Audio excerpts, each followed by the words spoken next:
तीन भुवन में सार वीतराग विज्ञानता, शिव स्वरूप शिवकार, नमः त्रयोग संहारिके।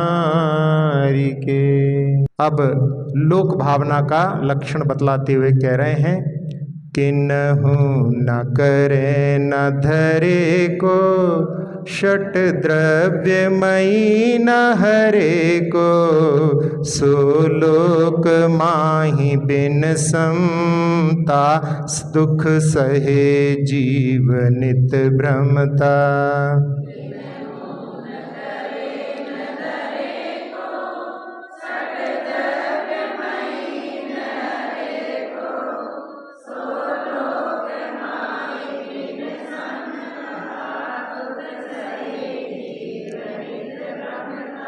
ये लोग जिसके बारे में कह रहे हैं कि कोई इसको करता नहीं है, कोई इसको धारण किए हुए नहीं है। अन्य मतों में ऐसा चलता है कि कोई इसको बनाता है, कोई इसको धारण किए हुए है और कोई इसको चलाता है और कोई इसको नष्ट भी करता है।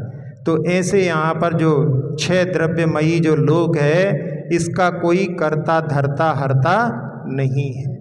ये स्वयं सिद्ध है। जहाँ भगवान को इंग्लिश में गॉड कहते हैं, तो GOD गॉड होता है, तो उसमें जी की जो है परिभाषा निकालते हैं जेनरेटर, यानी जो उत्पन्न करता है।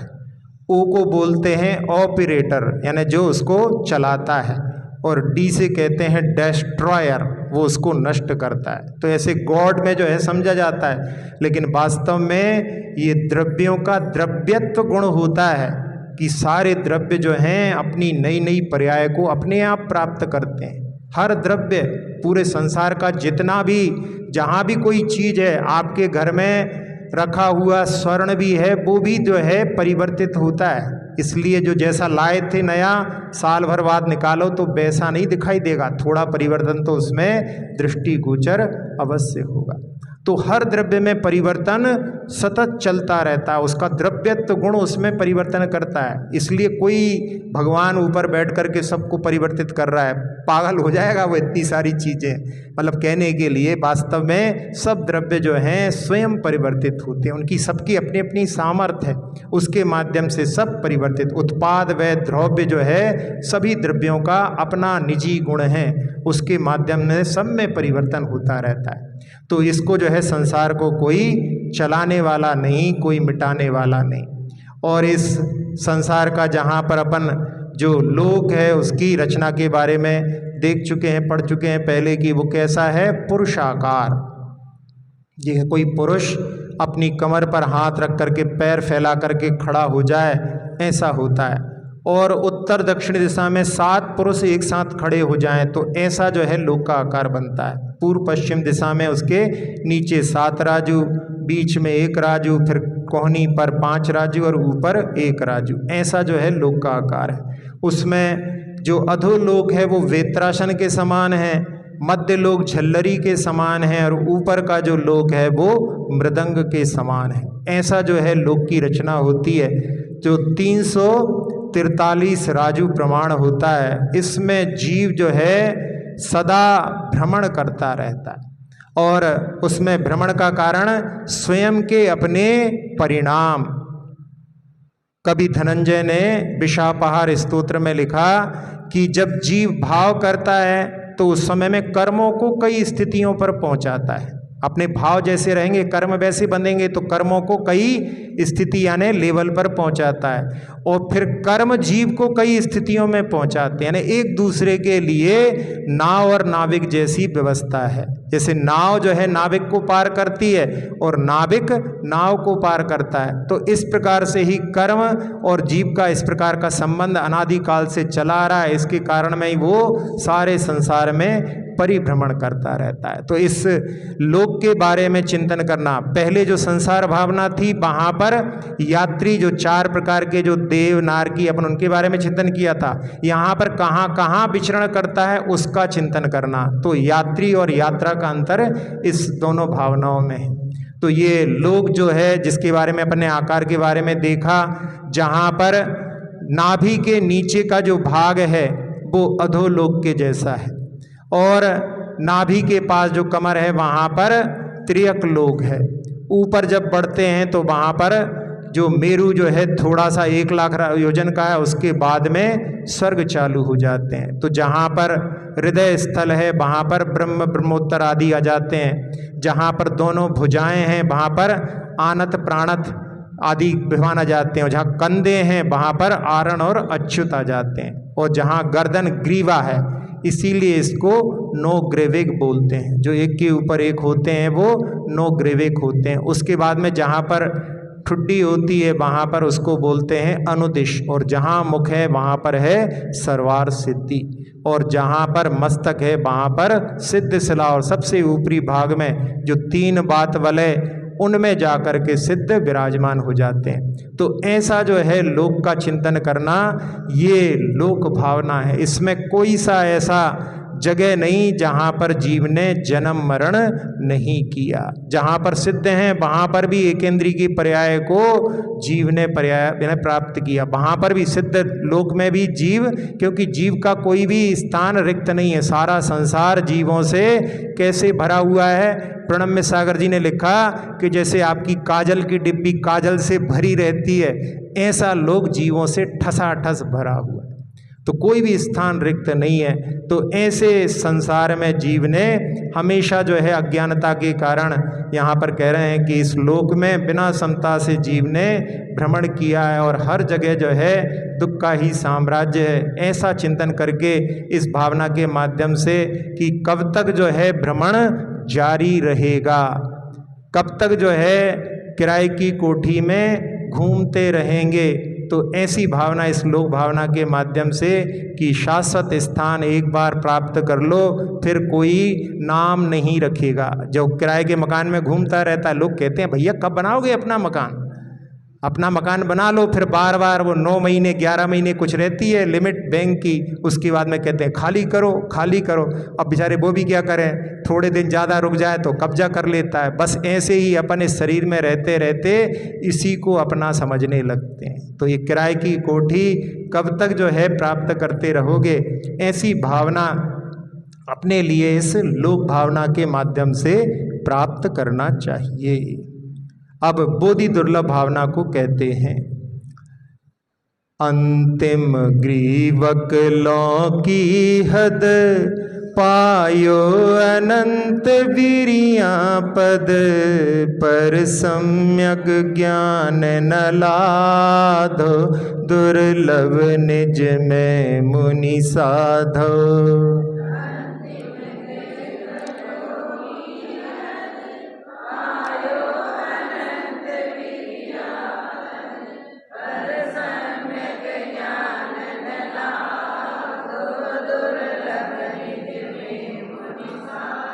हाँ, अंतिम ग्रीवक यानी नवग्रीवक जिसके बारे में अपन लोक के बारे में वर्णन कर रहे थे, तो उसमें अंतिम ग्रीवक तक वहाँ पर जो है मिथ्यात्व के साथ में उत्पन्न हो सकते हैं। तो वहाँ तक जीव ने जो है अनंत बार जो है पदों को प्राप्त किया, क्योंकि उसके ऊपर जो है जो पद होते हैं अनुदिश और जो 5 अनुत्तर हैं, वहाँ पर तो सम्यक दृष्टि ही उत्पन्न होता है। तो उसके माध्यम से अभी जो लोक भावना पढ़ी थी उसमें एक और लोक भावना पढ़ने से अपना जो संकुचित जो दृष्टिकोण होता है वो विस्तृत होता है। एक कूप मंडूक होता है, जिस जगह पर रहता है वो उसी को समझता है बस यही संसार है। इसके माध्यम से अपने को पूरे संसार के बारे में दृष्टि जाती है। वो कूप मंडूक जहाँ पर छोटे से कुएं में है, वहाँ पर हंस आकर के कहता है कि हम आज मानसरोवर से आए हैं। तो वो कहता है कि मानसरोवर कितना बड़ा है, तो वो कहता है बहुत बड़ा है। तो वो अपने पैर को फैला करके कहता है कि इतना बड़ा है, हाथ फैला कर कहता है इतना बड़ा है। फिर एक जगह से दूसरी जगह छलांग लगा के बोलता है इतना बड़ा है। तो कहता नहीं इससे भी बहुत बड़ा है। तो वो कहता है कि हाथ पसारा पैर पसारा और पसारे गात, और इससे कुएं से बड़ा कोई समुद्र है या सरोवर है, ये कहन सुनन की बात, यानी कहने सुनने में तुम भले ही कह दो कि इससे कोई बड़ी चीज़ है, हमारे कुएं से बढ़ करके कुछ नहीं है। तो ऐसे कूप मंडूक जहाँ रहता है वो उसी को समझता है। तो इस लोक के बारे में अपन चिंतन करते हैं तब उसके माध्यम से अपनी दृष्टि विस्तृत होती है। तो जीव ने जहाँ निगोद से निकलता है, सबसे पहले निगोद से निकलना ही बहुत मुश्किल, वहाँ से निकल करके अन्य स्थावर में और स्थावर से त्रस पर्याय को प्राप्त करना कितना दुर्लभ है। तो आचार्य पूज्यपाद स्वामी सर्वार सिद्धि टीका में कहते हैं कि जैसे रेत का समुद्र हो और उसमें हीरे की कणिका को फेंक दिया जाए, उसको ढूंढना जितना दुर्लभ है, इतना स्थावर से त्रस पर्याय को प्राप्त करना। अब त्रस पर्याय में 2 इंद्री, 3 इंद्री, 4 इंद्री, इनकी बहुलता है, बहुत होते हैं जीव ये। और उसके बाद में फिर असंगी पंचेंद्री पर्याय को प्राप्त, पंचेंद्री पर्याय को प्राप्त करना, फिर संगी पर्याय को प्राप्त करना। तो पंचेंद्री पर्याय को प्राप्त करना यानी विकलेंद्री से पंचेंद्री की पर्याय को प्राप्त करना कितना दुर्लभ है। तो उसमें लिखा उन्होंने आचार्य पूज्यपाद महाराज ने, जैसे सारे गुणों में कृतज्ञता गुण जो है बहुत दुर्लभ होता है। कृतज्ञता और एक कृतज्ञता, 2 होती हैं चीजें। कृतज्ञता क्या होती है? कृतम उपकारम जानाति इति कृतज्ञता, जो किए हुए उपकार को जानता है वो कृतज्ञता कहलाती है। और कृतम उपकारम हंति इति कृतज्ञ, तो कृतज्ञ जो होता है, जो आप लोग पढ़ते हैं मेरी भावना में, हो नहीं कृतज्ञ कभी मैं। कई बार जो है लोग इनके अंतर को नहीं समझते। तो एक बार जो है बोल रहे थे कि हम आपके बहुत बड़े कृतज्ञ हैं। मैंने कहा बोलते समय में भी पढ़ते हैं अपन के भैया हूँ नहीं कृतज्ञ कभी मैं, फिर यहाँ पर क्यों बोल रहे हैं कि हम कृतज्ञ हैं? तो ऐसा हो जाता है। तो इन शब्दों के अर्थों को भी जानना जरूरी है। तो जो कृतज्ञता गुण बहुत दुर्लभ होता है, वैसा जो है पंचेंद्री पर्याय को प्राप्त करना होता है। और उसके बाद में जहाँ पंचेंद्री में भी अन्य पर्याय भी हैं, त्रियंश, मनुष्य, देव और नारकी, उसमें जो है मनुष्य पर्याय को प्राप्त करना।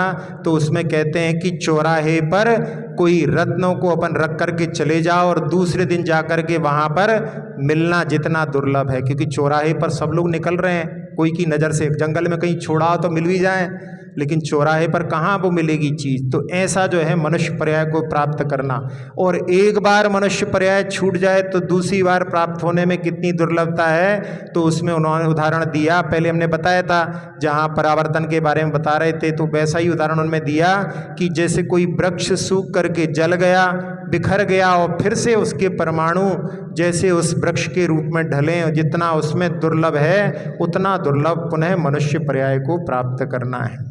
तो जहाँ मनुष्य पर्याय प्राप्त हो जाए, फिर उसमें भी कितनी सारी जो है बड़ा संसार है, उसमें कर्म भूमि को प्राप्त होना, फिर कर्म भूमि में भी आर्यखंड प्राप्त होना, और आर्यखंड प्राप्त होने के बाद में भी जहाँ पर जैन धर्म प्राप्त होना, कितना एक से एक जो है आगे दुर्लभ है। फिर भगवान की दर्शन करने की भावना, नहीं तो बहुत सारे उसे होते हैं कि दर्शन करने के लिए भी उनको बार बार जो है बोलना पड़ता है, नहीं जाते। तो दर्शन करने की भावना, फिर पूजन की भावना, फिर उसके बाद में अणुव्रतों को धारण करने की भावना, फिर महाव्रत, और महाव्रत में भी शुक्ल ध्यान को प्राप्त करना, और जिस शुक्ल ध्यान के माध्यम से सारे कर्मों को नष्ट करके मुक्ति प्राप्त करते हैं, वो सब उत्तरोत्तर दुर्लभ होते जाते हैं। तो ऐसा चिंतन करना, ये बोधि दुर्लभ भावना होती है। तो जिसके माध्यम से जो कुछ अपने लिए प्राप्त हुआ है, बड़ी दुर्लभता से प्राप्त हुआ है,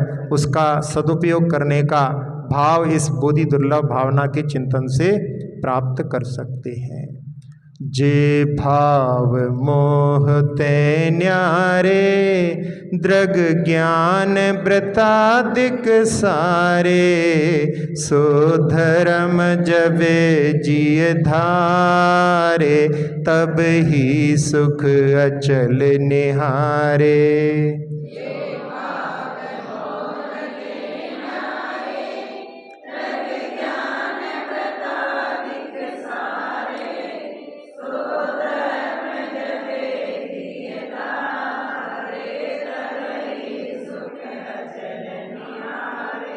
हाँ, जो भाव मोह से रहित होते हैं, क्योंकि जहाँ पर मोह के भाव होते हैं, मोह की ही संतान राग द्वेष कषाय आदि होती हैं। तो ऐसे जहाँ पर रत्नत्रय तप आदि जब ये कषाय और क्षोभ से रहित जो परिणाम होते हैं, मोह और क्षोभ से रहित परिणाम ही वहाँ पर अपनी आत्मा का जो परिणाम निर्मल परिणाम है वही धर्म कहलाता है।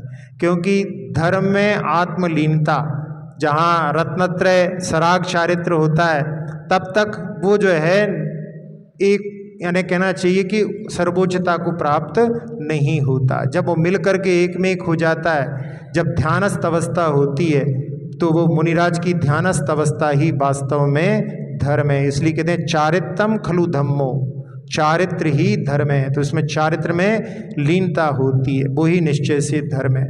फिर दंसन मूलो धम्म भी कहते हैं, तो दर्शन जो है धर्म का मूल है, जिसके बारे में अपन ने पहले पढ़ा था। फिर वत्थु स्वभावो धम्मो, वस्तु का स्वभाव, तो जो अपने स्वभाव में लीनता की प्राप्ति होती है वो भी धर्म है। अभी अपन सब लोग विभाव में रहते हैं और स्वस्थ नहीं है। स्वस्थ यानी अपनी आत्मा में स्थित नहीं है, अपन आत्मा से बाहर स्थित हैं। बाहर स्थित हैं कहाँ, मतलब सब बाहर बाहर का ही चिंतन चलता रहता है, अंतर का चिंतन आता ही नहीं है, इसलिए अपन स्वस्थ नहीं है।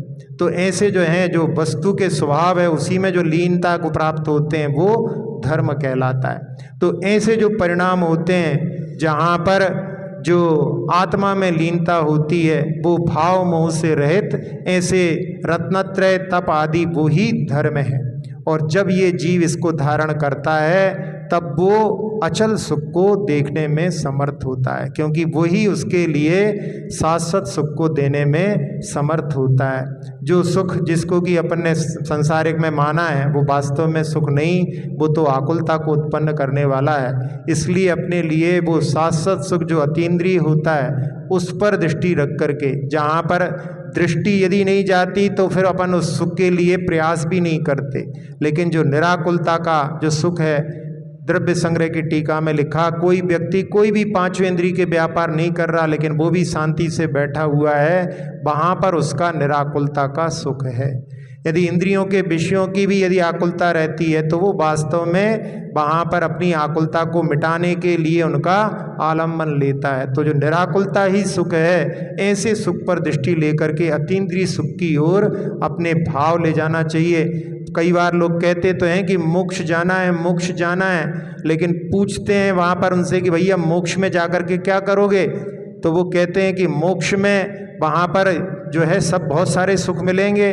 तो वहाँ पर उनसे पूछते हैं कि किस प्रकार के सुख की आप कल्पना, कहले यहाँ पर जो सुख मिलते हैं उससे बढ़ कर के सुख मिलते हैं, लेकिन वो सब समझते हैं कि इंद्रिय सुख भी वहाँ पर प्राप्त होते हैं। तो वो अभी जो है मोक्ष का स्वरूप ही नहीं समझा, अतीन्द्रिय सुख की ओर दृष्टि ही नहीं है। तो इसलिए यहाँ पर जो शाश्वत सुख है वो अतीन्द्रिय होता है, इसकी भी दृष्टि अपने को यहाँ पर इसके माध्यम से प्राप्त करना चाहिए। अब जो छठी ढाल है उसमें मुनियों का चरित्र का वर्णन आएगा, तो उसके पहले यहाँ पर जो कवि दौलत राम जी हैं वो वहाँ पर मुनि धर्म को सुनाने के लिए प्रेरणा दे रहे हैं। सो धर्म मुनिन करि धरिए, तिनकी करतूति उचरिए, ताको सुनिए भवि प्राणी, अपनी अनुभूति पिछानी।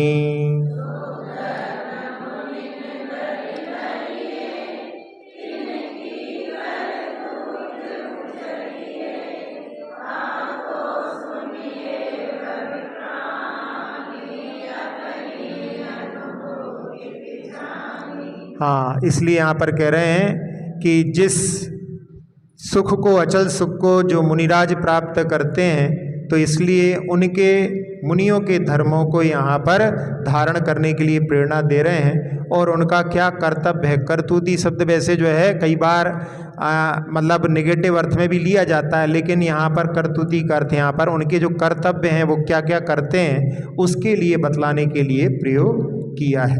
और उसमें कह रहे हैं कि हे भव्य प्राणी, उसको सुन करके और उसके माध्यम से अपनी आत्मा की अनुभूति प्राप्त करने का पुरुषार्थ करो। ऐसा कह कर के ये पांचवी ढाल, जिसमें कि 12 भावनाओं का बड़ा ही मनोरम चित्रण दौलत राम जी ने किया है, तो इसके माध्यम से अपन जिन 12 भावनाओं का चिंतन करते हैं उसके माध्यम से उनके शब्दों का आलम्बन लेकर के अपने, क्योंकि शब्द तो केवल मति ज्ञान प्रदान करने वाले होते हैं, लेकिन उसके बाद में अपने शुद्ध ज्ञान के माध्यम से उसमें अर्थ से अर्थांतर तक यदि गति जाती है तो वो वास्तव में वहाँ पर चिंतन होता है। लेकिन यदि केवल मति ज्ञान तक ही यदि अपन रुक जाते हैं तो वो फिर वो जो है अपने लिए कार्यकारी नहीं होता। इसलिए मति ज्ञान के साथ साथ में श्रुत ज्ञान को भी विस्तृत करने का प्रयास अपने लिए करना चाहिए।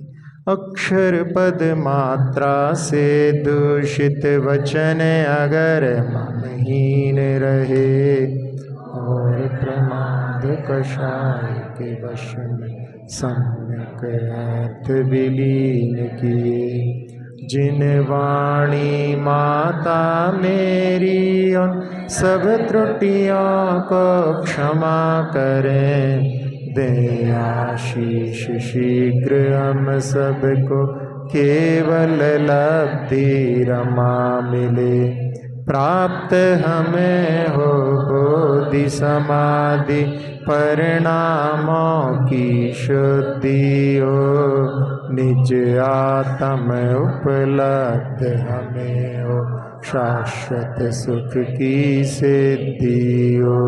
चिंतित वस्तु दात्री माता चिंतामणि उपमा भाति, करूं वंदना पूर्ण विनय से चरण रखूं मैं ये पाती। वाणी स्तुति तन की ममता टार, महामंत्र का जाप अब सभी जपे नव।